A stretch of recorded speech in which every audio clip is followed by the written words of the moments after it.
Muy bien, pues gracias a todos los que están allá en la Facultad de Química de la UNAM y a todos los que están por acá conectados, a quienes nos acompañan cada viernes. En primer lugar, agradecemos a los coordinadores del seminario, a los doctores Fausto Calderas, Edson Emilio Herrera, a la doctora Lupita Sánchez y a la doctora Catalina Soriano, así como a las doctoras Linda Verónica, Alejandra Chávez, Margarita Cantú, al doctor Enrique García y también estamos por aquí de coordinadores. Entonces, se les recuerda que esta sesión se graba, espero que no haya problema de parte de nadie de los participantes. Se graba para que después se transmita por YouTube y el seminario dura aproximadamente 40 minutos. Posteriormente habrá oportunidad para que hagan preguntas y respuestas. Si alguien tiene alguna pregunta a lo largo del seminario, lo pueden escribir en el chat, ya saben, y al final pues se pasa la pregunta. El día de hoy tenemos el seminario con el doctor Julián de la Rosa Millán. Él es investigador en ciencias e ingeniería de alimentos. Es profesor investigador del Departamento de Bioingenierías del Tecnológico de Monterrey, Campus Monterrey. Es miembro del Sistema Nacional de Investigadores Nivel 2 y miembro de la Academia Mexicana de Ciencias. Su trabajo se centra en comprender cómo la estructura y la matriz de los alimentos modulan su digestibilidad y la respuesta metabólica, integrando principios de bioingeniería, fisicoquímica de biopolímeros y diseño racional de alimentos con énfasis en almidón, proteínas y lípidos, así como en el efecto del procesamiento sobre la funcionalidad digestiva. El doctor Julián es editor en las revistas Food Science and Technology y Food Hydrocolloids y editor asociado de MPG Science of Food. En esta charla se va a abordar pues precisamente cómo los alimentos con composición similar pueden generar respuestas metabólicas distintas debido a diferencias estructurales inducidas por la matriz y el procesamiento. Entonces, pues dejamos aquí al doctor Julián para que pues nos vaya platicando de todo esto que ya se mencionó. Y muchas gracias al doctor Julián por estar aquí con nosotros. Adelante, doctor. Muchas gracias, doctora. Colegas, jóvenes, público en general, agradezco mucho la invitación.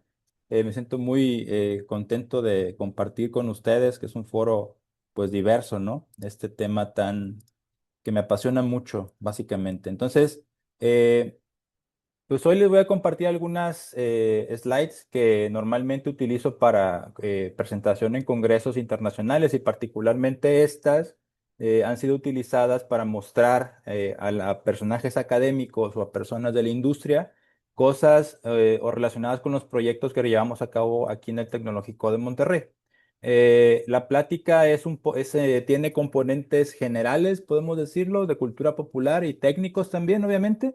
Y cualquier pregunta es bienvenida, ¿eh? No tengan, por favor, ninguna restricción. Hay cosas que no sé, sinceramente, y hay cosas que pues sí les podré responder de la manera que pues me las enseñaron a mí o que he aprendido durante este tiempo, ¿no? Entonces déjenme presentar. Entonces, este tema de hoy es estructura, matriz y digestión, enfocado particularmente en la estructura de almidón, grasas y proteínas, como comentaba la doctora, ¿no? Los temas que se cubrirán el día de hoy, pues tienen que ver con entender básicamente por qué es importante el almidón dentro de Eh, las Julián, características. Sí, dime. no sé si la presentación no se está compartiendo, es Ah, que, bueno, yo no la veo. a ver, déjame ver, empezaron con los problemas Sí se aquí. veía. Sí se veía. Ajá, A ver, sí se déjame. veía, pero de pronto ya, Sí, no se sé si cortó. Ah, cambiaste está de... brincando esta cosa. A ver, ya, ahí va, ¿eh? Ajá, sí, Voy a hacerlo gracias. así para que no tenga tanto problema. ¿Ya se ve? Sí. Sí, ok. Bueno, entonces, enfocándonos particularmente en almidón y su rol dentro de los alimentos, que pues todos sabemos que la mayoría de los alimentos, y más aquí en México, pues tienen una parte importante de almidón. Vamos a hablar un poquito de la estructura macromolecular de este polímero tan importante y también vamos a platicar acerca de algunas oportunidades en el diseño de alimentos, cómo nosotros de manera tal vez cultural estamos nosotros consumiendo almidón de una manera estructurada y no nos damos cuenta muchas veces de lo que está ocurriendo a nivel molecular, ¿no? Entonces, eh, normalmente nosotros conocemos al almidón como un polvo, ¿sí? Que muchas veces aquí en México es muy común. Estoy seguro que casi todos, o si no es que todos, alguna vez hemos visto la maicena, ¿no? O la hemos utilizado para cocinar algo. Es un polvo incoloro o con tantito color, tal vez como cremita, amarillito, muy fluido. Es un polvo que se obtiene a partir de la molienda y separación de los granos de maíz. Normalmente también hemos visto por ahí seguramente algún videíto de esos educativos, recreacionales en TikTok o en Instagram, donde si le ponemos un poquito de agua, se comporta como un fluido que al comprimirlo pues se hace duro y si le soltamos la presión pues se vuelve un poquito más suave y fluido. Es un fluido que tiene esa característica. También nosotros hemos visto que el almidón cuando lo calentamos en exceso de agua pues se forma un gel, ¿no? Que es una estructura tridimensional que puede retener agua dependiendo la fuente y las características del almidón. Puede ser retener una cantidad de agua más o menos importante. Y normalmente cuando ese gel se enfría, pues que nos provoca que se forme una estructura firme, ¿no? Por ejemplo, hay algunos platillos que basan esta característica de firmeza. Pues, su uso es muy común, por ejemplo, en cárnicos, en salchichas y jamones económicos o directamente en algunas aplicaciones de salsas como elemento engrosante o promotor de la viscosidad. Y también nosotros sabemos que si nosotros dejamos un almidón que ya fue gelatinizado y ya formó un gel, lo dejamos en refrigeración o congelación, pues este pierde agua, es decir, hay una lixiviación de este líquido a consecuencia de la retrogradación, que son características que normalmente nosotros podemos asociar con la estructura molecular de este polímero. Y mucho de este polímero, de esas características que tiene este polímero desde su uso como ingrediente, pues son alimenticias. Si nos ponemos a revisar, básicamente el 70% de la alimentación que tenemos aquí en México tiene que ver con el almidón y sus características. Normalmente utilizamos el almidón o lo encontramos en alimentos como tortillas, puré de papa, arroz, cualquier tipo de alimentos. Ahorita que vayan a comer, fíjense en su plato, ¿no? Más o menos vean la distribución. Si ven ahí un pan, un bolillo, pues normalmente es como 80% almidón y lo demás, pues otro tipo de cosas, ¿no?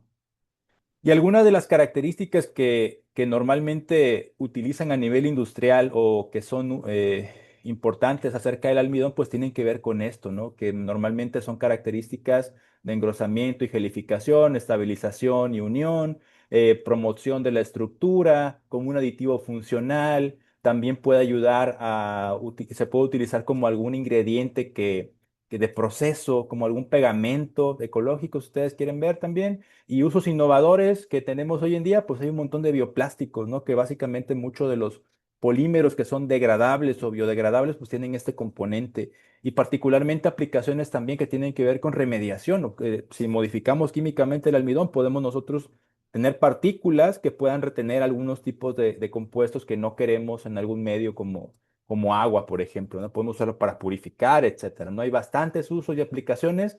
Y también, debido a esto, pues nosotros podemos pensar que el almidón es plurifuncional y omnipotente, ¿no? Y normalmente si cuando ustedes lleguen a trabajar a nivel industrial o en la formulación, si alguna vez fabrican alimentos o alguna aplicación, van a encontrar que existen catálogos de muchos diferentes tipos de almidones y a veces creemos que un mismo almidón sirve para una sola cosa, pero esto no es cierto, ¿no?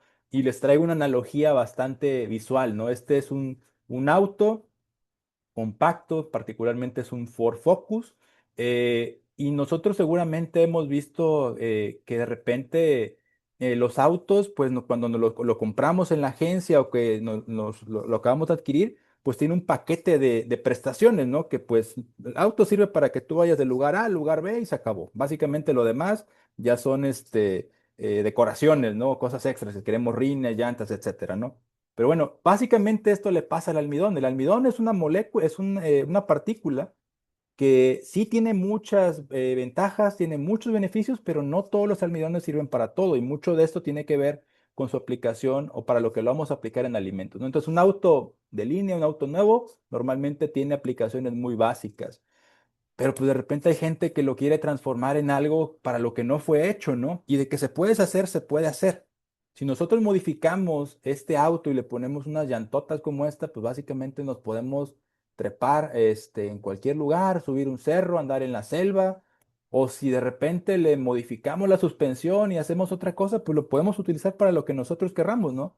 Básicamente esto es lo que hacemos a nivel industrial con la modificación de almidones. Partimos de una partícula que tiene características básicas y podemos modificarla como nosotros querramos, sin límite. Es lo que yo siempre trato de decir o platicar entre colegas y con mis alumnos. Nosotros podemos hacer básicamente lo que querramos a nivel teórico o a nivel químico, pero de eso a que sea una aplicación específica para algo que sirva, es otra realidad que tenemos que tomar en cuenta, ¿no? Y dentro de las modificaciones del almidón existen básicamente todas estas. Y dentro de estas mismas que tenemos hasta acá abajo, podemos sacar derivaciones o alguna particularidad. Si nosotros queremos, por ejemplo, hacer algún almidón que sirva para degradación rápida, algún almidón que resista tratamiento térmico, que resista fuerzas de tensión, de compresión, de elongación. Por ejemplo, cuando fabricamos un plástico. O también si nosotros lo queremos utilizar para algún fin nutricional, que querramos que el almidón por alguna razón se digiera más rápido o se digiera más lento, lo podemos hacer modificando su estructura molecular. ¿Por qué? Porque al final de cuentas, el almidón es un polímero que tiene su origen en la fotosíntesis y esto es bastante, bastante relevante. Nosotros cuando analizamos o trabajamos con cualquier ingrediente, nosotros pensamos que el ingrediente se da en la naturaleza nada más porque sí, pero no, todo viene de la biosíntesis, ¿sí? Que ocurre en algún lugar donde se origina esa materia prima. En este caso, el almidón, todos sabemos, los que fuimos a la secundaria, pues sabemos que la fotosíntesis ocurre en las plantas superiores que realizan la fotosíntesis y lo que nos va a generar esto es que a través de energía solar y a través de una serie de reacciones químicas vamos a generar azúcares, glucosa, que posteriormente se va a polimerizar y mediante una serie de reacciones metabólicas y bioquímicas nos va a generar almidón. Y mágicamente el almidón aparece ahí. Pero en este inter hay un montón de enzimas como estas que están marcadas aquí, SS, Starch Synthase, Branching Enzymes y otras enzimas que ayudan a formar estructuras químicas particulares que van a tener un impacto sobre la aplicación que nosotros querramos, ¿no? Y otra cosa, ¿dónde vamos a acumular o dónde la planta acumula esto? Que normalmente lo acumula en los cloroplastos. Básicamente tienen una función de acumulación y nosotros si queremos hacer uso de ese almidón o de la maicena que vemos en polvo de un color blanco, pues esa maicena viene de un lugar, viene del maíz y el maíz viene de una planta que se sembró en la tierra. Entonces, muy relevante ahorita tomar en cuenta esas características críticas de producción porque es un hecho que si la biosíntesis se ve afectada por cambios climáticos, crisis hídrica, contaminación de suelos, el producto va a ser diferente, ¿sí? Entonces hay que tomarlo bastante en cuenta cuando nosotros pensemos en la composición de un almidón, de una harina o de algún producto que tenga este polímero. Normalmente el almidón está compuesto de dos polímeros diferentes, dos polímeros de glucosa, uno que se llama amilosa y otro que se llama amilopectina. Eso también es de manera básica cuando estamos estudiando biología o alguna ciencia relacionada con esto. Se dice que la amilosa es una molécula esencialmente lineal, formada por glucosas unidas por enlaces alfa 1,4, y la amilopectina también tiene esa característica que tiene una parte lineal, pero también tiene ramificaciones en el enlace 1,6 entre glucosas y eso provoca ramificaciones, ¿no? Pero esto normalmente estamos acostumbrados a verlo de forma de dos dimensiones, ¿no? Una forma plana. Las moléculas no son planas. Eso también es una cosa que hay que entender y eso tiene que ver mucho con la forma en que van a interactuar. De forma tridimensional, esas moléculas se van a comportar diferente. Ahorita lo vamos a ver en un momento. También otra característica importante, ningún almidón es igual a otro. Si nosotros, por ejemplo, hoy en la mañana desayunamos un licuado de plátano, ese almidón del plátano tiene unas características de proporción de amilosa, amilopectina bastante diferentes entre sí. Lo mismo con el maíz, lo mismo con el arroz, papas, yam, mangos, ¿sí? Frutos verdes son ricos en almidón y la proporción de amilosa, amilopectina también nos va a ayudar a decidir o entender más o menos cómo se va a comportar en términos de viscosidad o de características físico-químicas y funcionales. De esto hay un montón de información. Si ustedes le ponen ahí en el Scopus o en el Google Academic starch, amilosa, amilopectin, va a salir miles de papers relacionados con esto, ¿no? Porque básicamente hay muchos estudios sobre esto porque esa es una parte que es muy importante entender a nivel estructural y molecular. Viendo las moléculas en tres dimensiones, para que esto va a servir para que más adelante entendamos cómo van a interaccionar. Tres dimensiones es el espacio físico que tenemos aquí en este momento, ¿no? La amilosa entonces no es una molécula lineal, es una molécula que tiene una característica de torsión helicoidal dada por los tipos de enlaces que tiene la glucosa. Recordemos que ese enlace es 1,4, que se ha estudiado que tiene entre bucles, más o menos cada bucle corresponde a unas 7 punto y algo unidades de glucosa. Tiene una distancia entre bucles de 0,5 nanómetros, una distancia muy pequeñita, y un diámetro interno altamente hidrofóbico, ¿sí? Más o menos de 1 nanómetro. Entonces, imaginémonos que es un resorte que tiene una característica tridimensional, que podemos nosotros de repente acomplejar algo ahí que tenga la característica que sea compatible con ese ambiente que va a estar dentro de la estructura, ¿sí?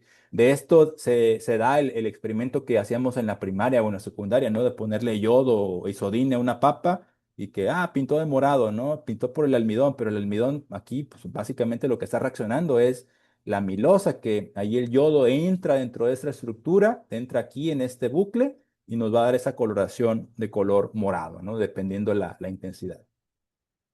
De esto también se sabe, y hay muchos estudios relacionados con que la amilosa es capaz de acomplejar moléculas lipídicas, porque esa carga iónica que se presenta entre el interior de esta molécula con los lípidos, algunos lípidos, pues tiene esa característica que podemos nosotros que hacer que interaccione de manera, eh, forzarlo o hacerlo de manera voluntaria entre moléculas, ¿no? Y podemos tener aquí diferentes niveles de acomplejamiento.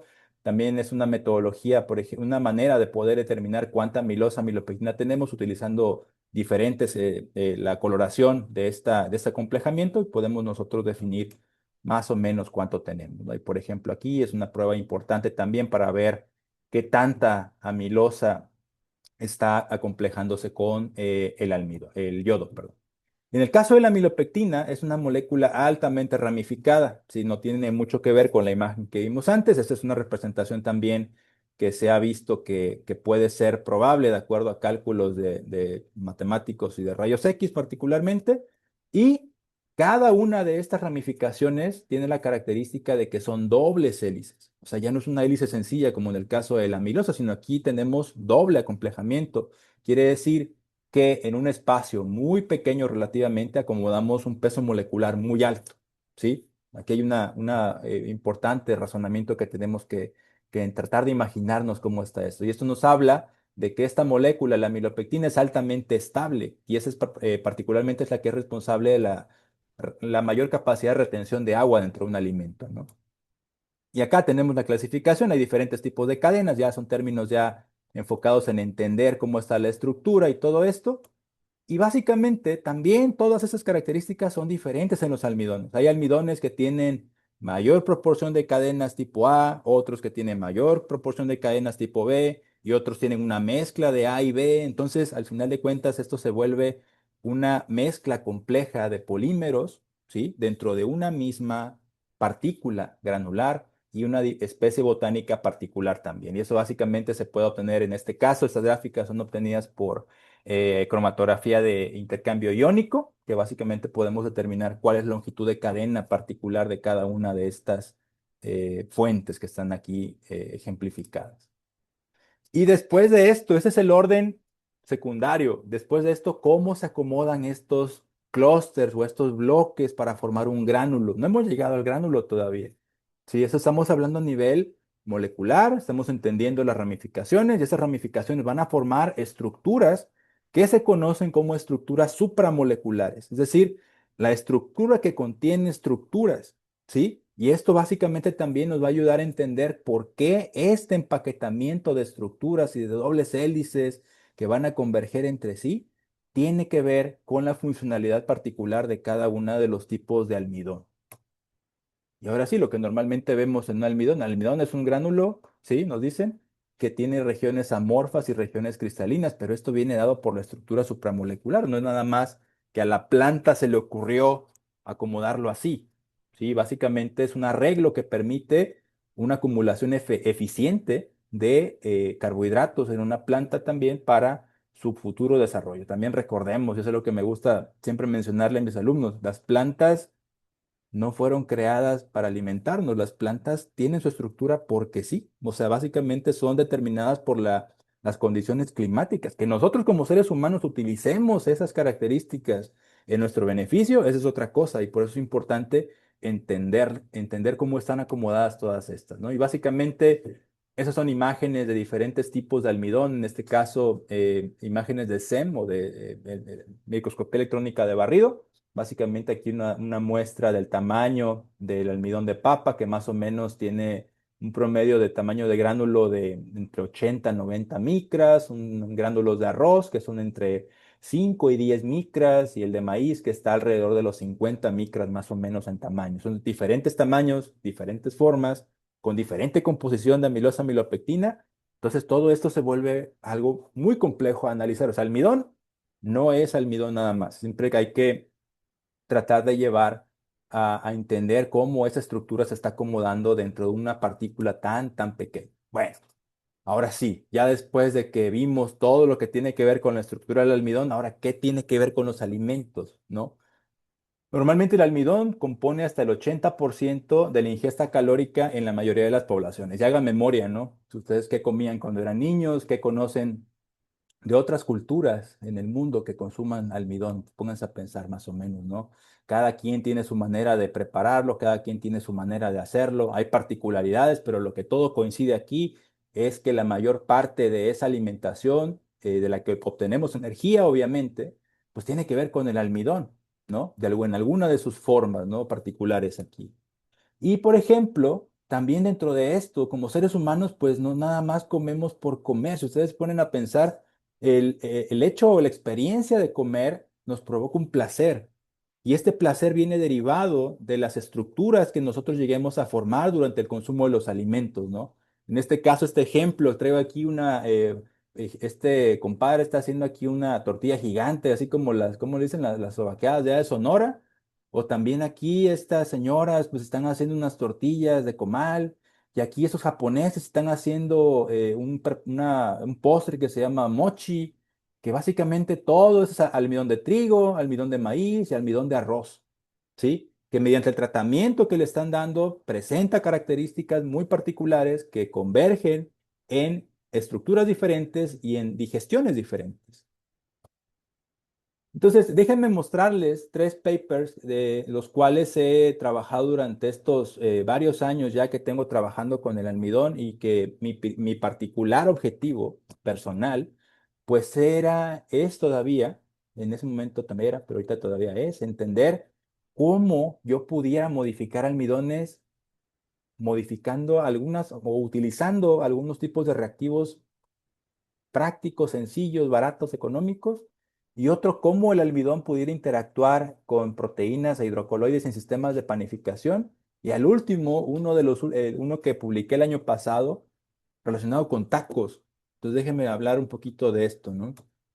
Este paper lo publiqué en el 2017, y aquí básicamente lo que me interesaba era ver, bueno, hay un montón de modificaciones utilizando un montón de reactivos químicos tóxicos que básicamente te restringen mucho en cuestiones regulatorias. Cuando los quieres usar en un alimento, pues no puedes usarlo porque tiene mucho de esto, mucho del otro. Entonces, aquí básicamente lo que hice fue utilizar una combinación de tratamientos hidrotérmicos como annealing y heat moisture treatment, utilizando modificaciones de pH, básicamente utilizando hidróxido de sodio y ácido clorhídrico, únicamente como agentes químicos que fueran a intervenir sobre esto. Pues, ¿qué encontré? Básicamente que hubo una degradación del gránulo por erosión. Obviamente, condiciones muy alcalinas degradan el gránulo, condiciones muy ácidas también provocan un efecto similar, pero al final de cuentas, todas tienen un efecto muy importante sobre la viscosidad. Una de las características muy relevantes que platicaba hace rato, pues tienen que ver con esto, ¿no? Normalmente, cómo yo puedo utilizar un almidón va a depender de qué tanta viscosidad me otorgue, porque muchas de las aplicaciones, pues tienen que ver con eso. Pónganse a revisar cualquier etiqueta de alimentos procesados, ¿no? Por ejemplo, un yogur, listo para beber, algún queso, algún tipo de bebida, alguna aplicación, alguna pasta que nosotros tengamos por ahí también pudiera tener este efecto, ¿no? Y obviamente provoca cambios en su patrón de difracción de rayos X, porque recordemos que esa estructura supramolecular pues también se ve afectada y básicamente podemos analizar qué fracción cristalina o qué fracción amorfa que se dañó, se degradó, pues está modificándose acá. Y obviamente un montón de datos de digestión. Esto que se muestra aquí son valores o parámetros relacionados con la digestibilidad. Este RDS, SDS y RS tienen que ver con la velocidad y características particulares de digestibilidad de cada uno de esos almidones, ¿sí? Y acá, ¿cómo nos va a impactar en el índice glicémico? Obviamente in vitro, ¿no? Entonces aquí es importante ver que cuando yo modifico un almidón de arroz, pues su digestibilidad también va a cambiar. Quiere decir que puede tener un impacto glicémico en la persona que lo llegue a consumir. Entonces eso también fue algo que yo tengo un particular interés, ¿no? Ver cómo podemos nosotros modificar esta velocidad de digestión y obviamente qué impacto glicémico vamos a tener por ahí, ¿no? Y obviamente en esto de análisis de datos, pues puedo regresarme aquí tantito, pues hay un montón de datos, ¿no? Pero ¿y eso qué? Van a decir, pues muchos datos, qué bonito, ¿no? Pero ¿cómo los analizo? El punto de esto no es generar datos, es ver cómo esos datos me van a dar una información que para mí sea relevante, ¿no? En este caso, la herramienta que utilicé fue análisis de componentes principales, porque pues básicamente es la que me permitía meter todas las variables que analicé, evaluar sus efectos y al final de cuentas observar qué tipo de asociaciones se encontraban con la viscosidad o con alguna característica nutricional, por ejemplo, estas que tienen que ver con la longitud de cadena y el índice glicémico. En conclusión, este paper acaba como que hay una alta variabilidad, como se puede observar en la tabla gigante esa que vieron, pero hay almidones que pudieran ser utilizados para aplicaciones particulares dependiendo de la viscosidad. Pues obviamente van a decir, bueno, no concluiste nada, pues yo concluí eso, ¿no? Que básicamente es altamente variable dependiendo de la modificación, pero cada uno pudiera tener un uso particular. Entonces fue un paper que me quedé hasta esa parte. En este otro paper, aquí lo que yo quise evaluar fue ver cómo esas diferentes estructuras moleculares en diferentes almidones interaccionan con hidrocoloides y gluten también, utilizados normalmente en sistemas de panificación comercial. Si ustedes revisan cualquier etiqueta bueno, del pan, nada más hay una marca aquí en México y próximamente a nivel mundial también va a haber una sola marca. Entonces, podemos ver ahí la etiqueta que incluyen almidones modificados o incluyen gluten, incluyen gomas o hidrocoloides, incluyen algún otro tipo de ingredientes. Y básicamente aquí la intención fue entender, ok, cada una de esos elementos o ingredientes tiene características moleculares diferentes. Cada una tiene alguna peculiaridad o característica única que las hace particularmente interesante. Por ejemplo, en el caso del almidón, este parámetro que se llama RZ o radio de giro, tanto volumen hidrodinámico tenemos en el almidón, qué tamaño de cadena tenemos, qué peso molecular, en el caso de las proteínas, pues qué secuencia de aminoácidos, en el caso de los hidrocoloides, qué polidispersidad tenemos. Entonces, hay un montón de parámetros que seguramente ustedes tendrán su favorito y pues pudieran hacer algo similar para poder evaluarlo. Pero ¿cómo evaluamos todo en un sistema complejo como la panificación? Y es que la panificación es algo bastante sencillo de pensar, pero es muy complejo al momento de poder analizar cómo tenemos un efecto combinado de estos diferentes tipos de parámetros, ¿no? Y recordar otra vez, el pan, cuando nosotros lo compramos, no importa si es un bolillo o es un pan de comercial, esperamos algo, ¿sí? Hay un efecto que viene dado por su estructura tridimensional y básicamente también esto va a afectar los valores de digestibilidad que también me interesaba medir en este momento.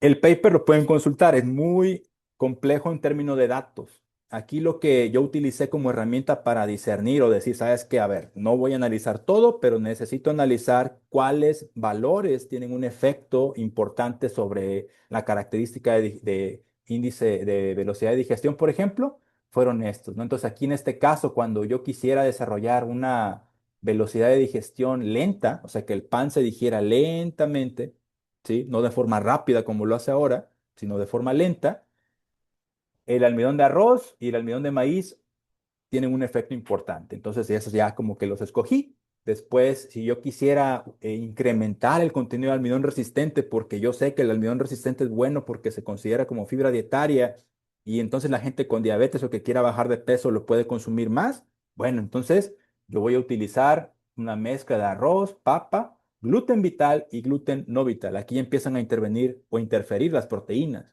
¿sí? No nada más almidón, sino la combinación almidón-proteína es lo que provoca la interacción a nivel molecular que se refleja de manera estadística en esta gráfica. Y si, por ejemplo, yo fuera un atleta, que no lo soy, y quisiera incrementar mi contenido de proteína, pero que esa proteína realmente se digiera, ¿qué hago? Bueno, aquí lo que entonces la respuesta que yo le pedí, pues dime cuáles afectan directamente sobre la digestibilidad de proteína. Y aquí me mandó que el gluten vital, obviamente un gluten sin desnaturalización es mejor que un gluten desnaturalizado, ¿sí? Y en términos de cómo se comportan estas todas, pues bueno, estamos viendo ahí otra vez utilizando un score plot. Vemos aquí que hay panes que se asemejan mucho en características de amilopectina y en términos del tamaño molecular de la proteína, ¿sí? Cómo se agolpan unas con otras, ¿no? Tenemos diferencias importantes a nivel estructural. Y aquí para no tomar más tiempo, pues lo que hice fue yo decidí que iba a tomar como parámetro de control el almidón resistente. Entonces, este pan que tiene el punto que dice cero, pues básicamente es este, y básicamente los demás se fueron incrementando hasta obtener un pan que tenía 19,39 de almidón resistente. Entonces fui escogiendo arbitrariamente de dos en dos, me fui brincando para facilitarme el trabajo. Y después empecé a fabricar ahora sí, perdón, esas fueron mezclas, estos ya son los panes, ¿no? Los panes utilicé estas mezclas de gomas hidrocoloides en diferentes proporciones y después analicé el índice glicémico. ¿Cuál es el efecto? Pues el efecto se ve aquí. En un pan control, pues básicamente tenemos una estructura que nosotros conocemos normalmente, toma una rebanada del pan. Aquí en el TEC tenemos instalaciones para hacer todo ese tipo de cosas, un laboratorio muy bueno de panificación. Y aquí cómo se iban viendo cuando utilizábamos mezclas de arroz, de papa, goma aguar y goma jantana y gluten, y otras donde utilizábamos diferentes proporciones. Entonces ahí se va viendo el efecto en la expansión y todo esto. Eso no tiene nada que ver con preferencia sensorial, porque ese no incluye esa parte aquí, pero obviamente alguien que espera un pan en su mente crea una imagen de lo que esperaría consumir un sándwich, no esperaría una defecio, ¿no? Como yo les digo, ¿no? O sea, puede ser muy bueno el pan, pero verse muy feo. Entonces, ¿qué quieres? ¿Quieres percepción o quieres realmente que tenga una característica nutricional? Eso es en lo que hay que trabajar realmente, ¿no? Y acá, por ejemplo, diferentes índices glicémicos, cómo se fueron comportando. Hubo algunos que tuvieron menor índice glicémico, por ejemplo, comparado con otros, y una alta biodisponibilidad de proteína, porque eso también es importante, no nada más bajar la digestión del almidón, pero al mismo tiempo mantener un consumo una digestibilidad de proteína relativamente alto. Es un trabajo bastante interesante, se toman el tiempo de leerlo, ¿no? Entonces, después de eso fue, ok, ya analicé el índice glicémico, ya vi el impacto, ahora, ¿cómo se digieren? Ya vi cómo se digieren, pero realmente, ¿qué es lo que interviene acá? Lo que hice fue hacer un FTIR para analizar cómo las estructuras residuales, después de la digestión o durante la digestión, ¿qué es lo que se iba digeriendo primero? Si aquí hubo una composición, una mezcla, algunos casos en que se digería primero la proteína, otras en las que se digería primero el almidón, y esta velocidad y complejidad en los puntos de digestión es algo bastante relevante y yo considero que es algo en lo que se debería poner un poco más de énfasis cuando diseñamos un alimento. Queremos que se digiera todo, queremos que se digiera primero algo o en partes o por partes, ¿no? O por diferentes tiempos. Podríamos crear algo así como una liberación prolongada de algún nutriente particular, modificando la estructura molecular, ¿no? Conclusiones, pues aquí básicamente igual, yo me saqué esta de la manga, pues que las moléculas pues interaccionan y provocan cambios a nivel molecular y también pues puede ser útil para predecir alguna característica de funcionalidad y todo esto. Y por último, este paper relacionado con tacos, que acá en el norte, en Monterrey, se conocen como tacos al vapor, o también en otras regiones del país como tacos sudados, pero para mí son tacos de canasta, ¿sí? Básicamente esta idea fue tomada o inspirada en esta publicación que encontré en línea una vez, que esa práctica común que tenemos de darle una sobadita a los tacos, ¿no? Antes de comernos, porque pensamos que pudiera mejorar nuestra dieta, ¿no? Decir, pues no voy a engordar tanto porque yo le quito la grasa, entonces me como un taco y pues ya es más saludable. no está tan mal el sentido con la intención con lo que la hacemos, ¿no? Realmente pudiera funcionar.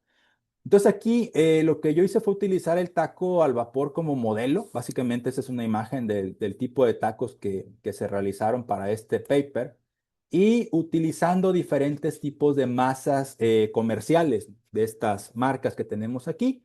Pues básicamente cada masa tiene también características moleculares específicas dependientes del proceso con el cual las fabrican y esas pues ya son a nivel comercial. Y también utilizando cuatro de los que yo considero los principales tipos de relleno de los tacos de vapor o de canasta más populares, o más bien los que me gustan a mí, que primero es el de chicharrón, un tipo de chicharrón prensado, el de deshebrada, el de puré de papa y el de frijoles refritos, ¿no? Entonces aquí también analicé todas las características de composición de estos tipos, de estos ingredientes de esos rellenos para poder saber cómo van a interaccionar, ¿no? Y acá, por ejemplo, una de las cosas que encontré primero fue que el índice glicémico también se ve afectado, particularmente por el contenido de almidón resistente. ¿Sí? Aquí podemos ver, por ejemplo, que los tacos que tienen frijol, pues tienen un contenido de almidón resistente relativamente bajo y un índice glicémico alto, es casi puro carbohidrato, ¿no? Pero cuando le metemos carnita a esto, por ejemplo, y que tienen un contenido de grasa importante, pues el índice glicémico se modera. Quiere decir que la grasa también tiene un efecto en esta velocidad de digestión, porque también, si recordamos, la grasa entra dentro de las moléculas del almidón y esto inhibe que las enzimas digestivas puedan tener un acceso a esta estructura y podemos retrasar la digestión, ¿sí? Y acá lo que hice fue analizar algunas características relacionadas con el almidón resistente. En este caso, aquí esta gráfica de color entre más rojo quiere decir que hubo un efecto mejor y acá el índice glicémico igual. O sea, aquí, por ejemplo, tenemos efectos combinados de los diferentes tratamientos.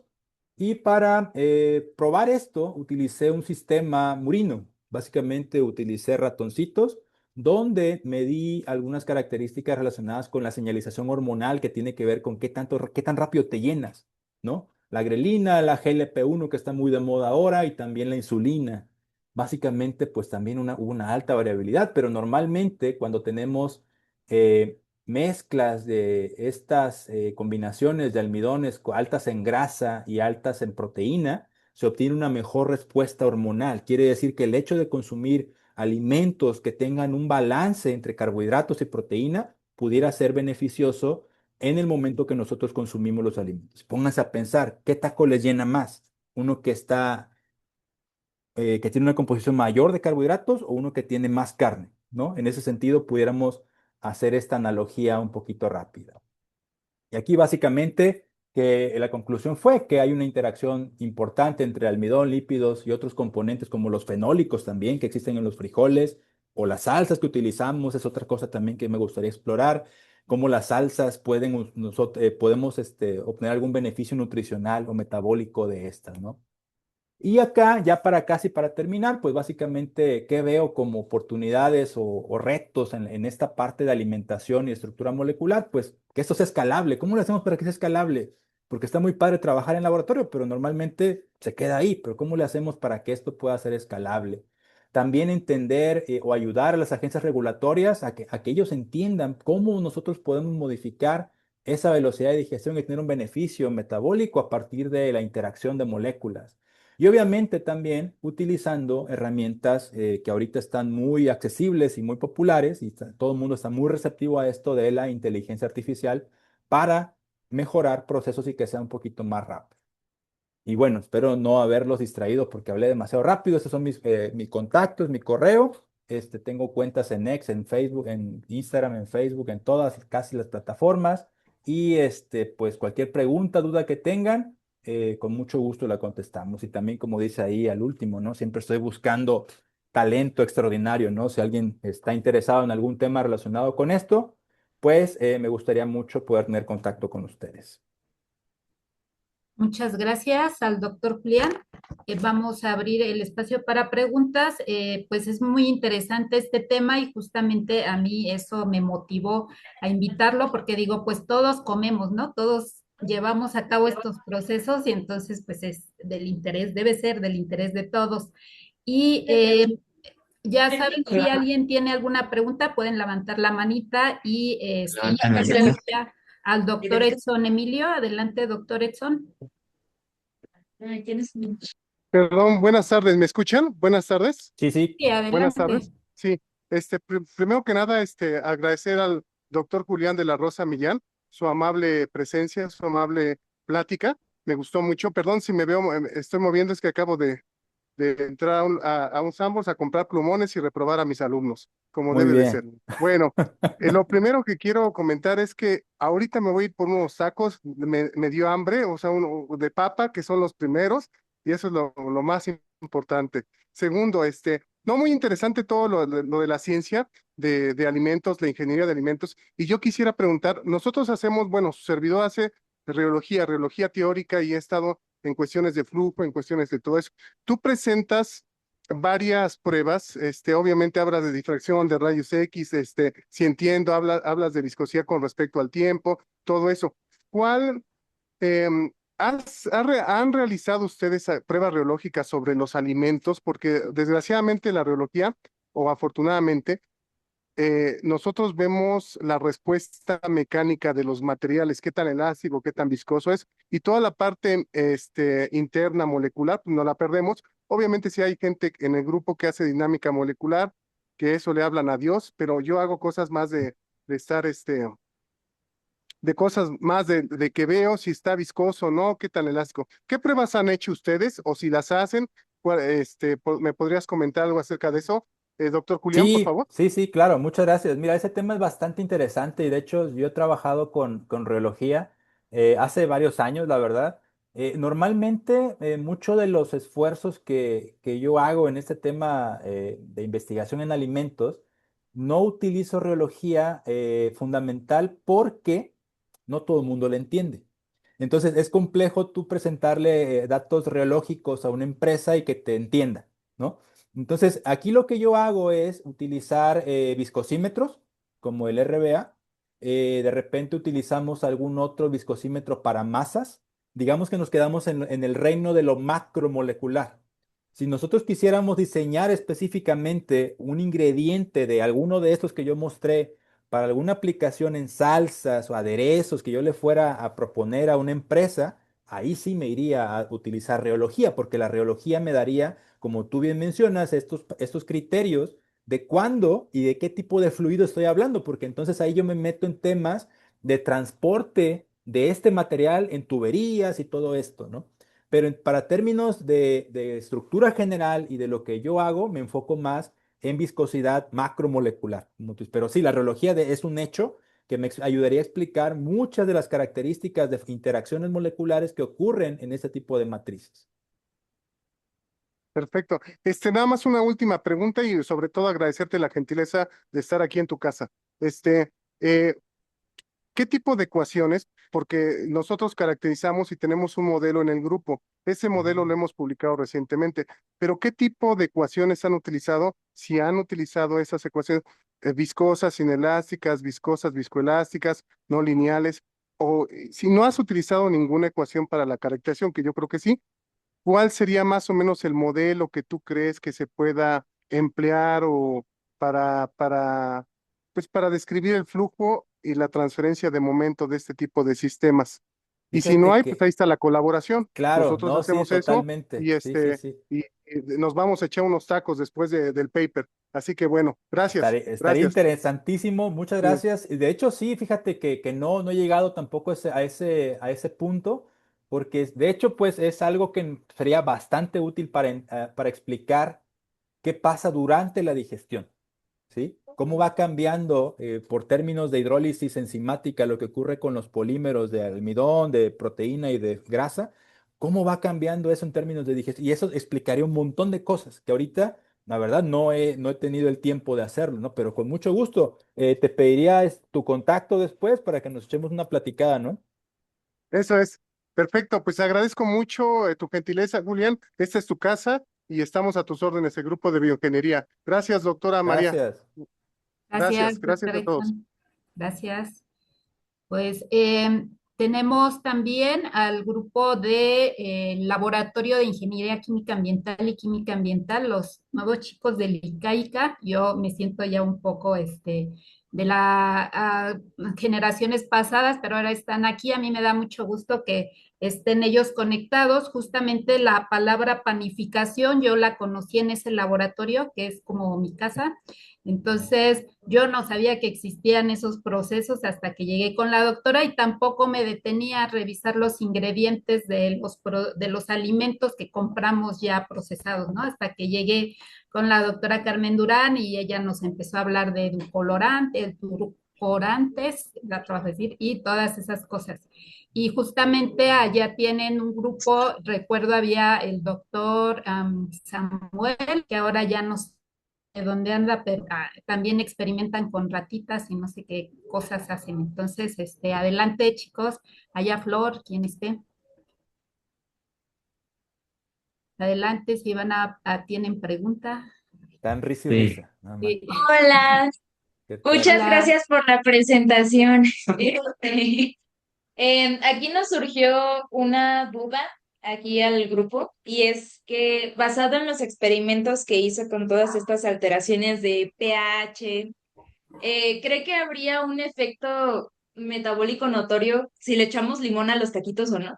Ah, excelente pregunta. Fíjate que mucho de esas preguntas que pudieran parecer muy simples son muy interesantes porque yo creo que más bien a nivel estructural en el polímero no creo que ocurra cambios radicales de momento, o sea, tal vez sean momentáneos. He hecho, ahorita hay unos papers por ahí, si ustedes entran a mi perfil en Scopus o en Google Academic, hay unos papers del año pasado también que utilicé un criterio de análisis coloidal en un equipo que se llama Z-Sizer. Y ahí, por ejemplo, esa estabilidad coloidal es muy dependiente del pH. ¿Sí? Nosotros como seres humanos pues digerimos a un pH específico. Ustedes saben seguramente que las enzimas digestivas funcionan a un pH específico. Entonces, no importa qué tanto limón o qué tanta salsa le pongas, al final tu cuerpo va a regular el pH digestivo. Si fuera un contacto muy prolongado, puede que sí, pero la fuerza iónica de ese ácido de limón no creo que afecte tanto o que provoque una degradación molecular. Las concentraciones molares que yo utilicé en este experimento fueron de 1 molar, entonces bastante ácido, ¿sí? Para provocar efectivamente una degradación. En términos de limón, desconozco qué molaridad tenga, pero el pH pues está alrededor de 3, me parece, ¿no?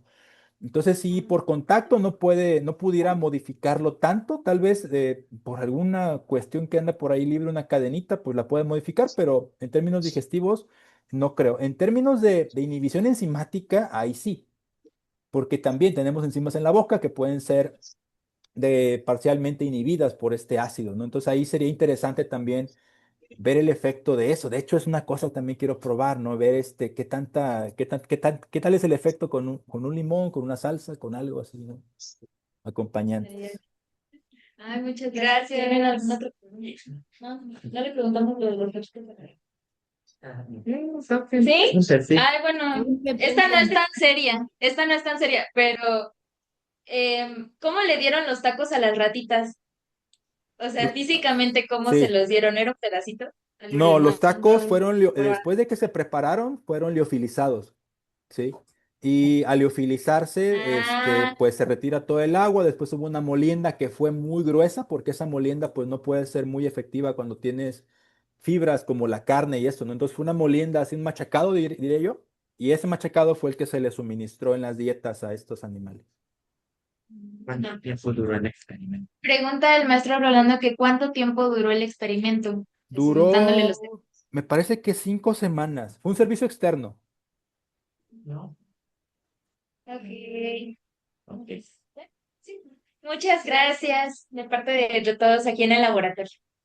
Gracias. Gracias, Flor. Gracias a todos, maestro Rolando. Sí, gracias, por la invitación. Muy interesante su plática y la conferencia, muy bonita, Gracias. muy, Gracias. muy formativa. Sí, gracias. Y también, pues, la doctora se disculpa que no pudo estar porque tuvo cita médica, ¿verdad, maestro? Así es, se disculpa la doctora Carmen Durán, pero solicita que si le pueden enviar la grabación Grabación. Ujú. para verla a ella. Ujú. Sí, está bien, gracias. Tenemos la manita levantada de Alejandra Mendoza, por favor. Sí.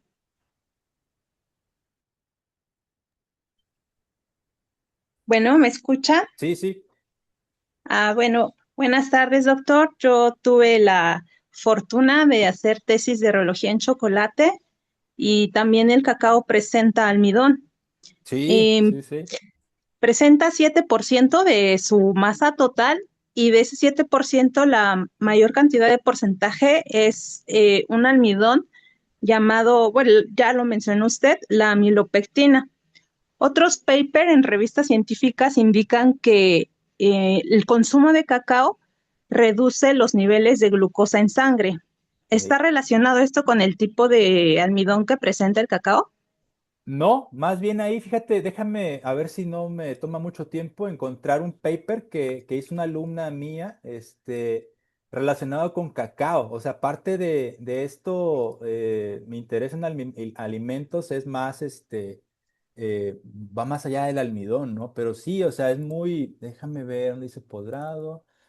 Esta alumna lo que hizo fue analizar cómo la fermentación provocaba cambios a nivel molecular en el perfil de ácidos grasos y también en la digestibilidad, pero déjame ver si no perdí el paper por acá, porque no, se me hace que no lo voy a encontrar ahorita, pero bueno, si quieres, mándame por ahí un correíto o algo y te comparto el paper de esta alumna. Básicamente lo que encontramos aquí fue que los fenólicos que tiene el cacao tienen un efecto inhibitorio sobre las enzimas digestivas en un proceso de digestión in vitro que hicimos nosotros, ¿no? Entonces aquí, por ejemplo, tú cuando modificas la fermentación, el perfil de fenólicos también cambia, ¿no? Porque no fermenta igual seguramente, y pues ya sabes, un chocolate de Venezuela con un Sí. chocolate de acá es diferente totalmente. Entonces, esos fenólicos tienen capacidad inhibitoria sobre enzimas digestivas. Acá analizamos, me parece, alfamilasa y amiloglucosidasa, que son las enfocadas o las responsables principales de la digestibilidad del almidón. Entonces, aquí lo que hicimos fue, utilizamos un almidón de papa comercial y ingresamos una cantidad pequeña de este extracto del chocolate, del cacao, y entonces vimos cómo afectaba la digestibilidad. Pero es un hecho que ese almidón del cacao existe y es muy poquito, pero ese por la cantidad, en términos de distribución molar, si nosotros nos podemos saber así, no tiene un impacto significativo sobre el índice glicémico. Lo que tiene un impacto más bien es el azúcar que se adiciona cuando se procesa, ¿no? Y los fenólicos ahí son los que determinan todo. En este paper encontramos eso, ¿no? Pero mándame un correíto y te comparto el paper. Ahí también está, pueden buscarlo también, está Open Access, me parece, en una revista que se llama Fermentation. Pueden Ok, buscarlo muchas en gracias, línea, doctor. ponen ahí cacao y pues pongan mi nombre si quieren y va a salir por ahí algo, ¿no? Perfecto. Muchas gracias, doctor. Sí. Gracias, Alejandra. Gracias. ¿Alguien más tendría alguna pregunta? Si no, a mí me gustaría preguntarle al doctor Julián.